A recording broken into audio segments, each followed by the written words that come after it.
My journey through Polonnoruwa, one of Sri Lanka's most historic cities, began on a cloudy morning, just after the monsoon rains had softened the heat of the day.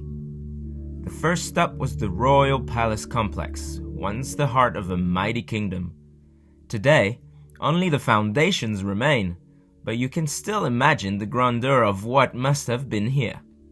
The towering walls that once protected the kings, the thick stone columns, and the remains of massive hallways whisper of an era long gone. Standing at the center, I felt like a strange sense of reverence, as if the city itself was asking me to remember its forgotten glory. The place felt alive, like it was just waiting for the kings to return. Towering trees near the ruins were alive with the flapping of Indian flying foxes, their leathery wings outstretched as they hung upside down in clusters, waiting for dusk.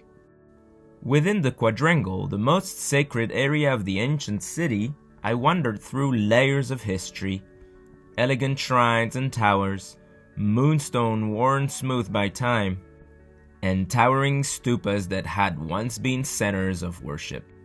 Each structure had its own story, its own energy, as if the very stones held echoes of monks, kings, and pilgrims who had walked these paths before me. I wandered to the Vatadaja, a circular temple that once housed sacred relics. The delicate carvings on the pillars, now softened by years of weather, seemed to pulse with history.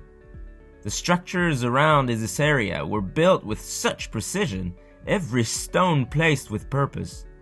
I could feel the devotion that went into its creation. On my way to another stupa, the skies darkened, and within minutes, I was caught in a sudden downpour. I found shelter beneath a small oil lamp shrine offering the only escape from the heavy sheets of rain.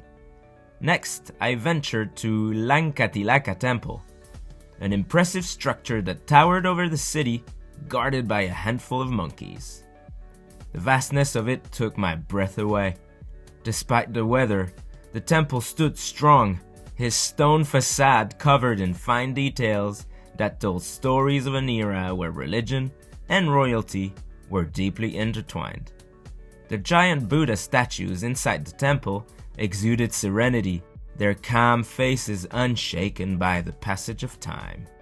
One of the most striking parts of Polonnaruwa is Gal Vihara, a complex of massive rock-carved Buddha statues. The statues, carved directly into the granite, seemed almost alive. There was the reclining Buddha, so peaceful, so at rest. The standing Buddha, towering above everything around it.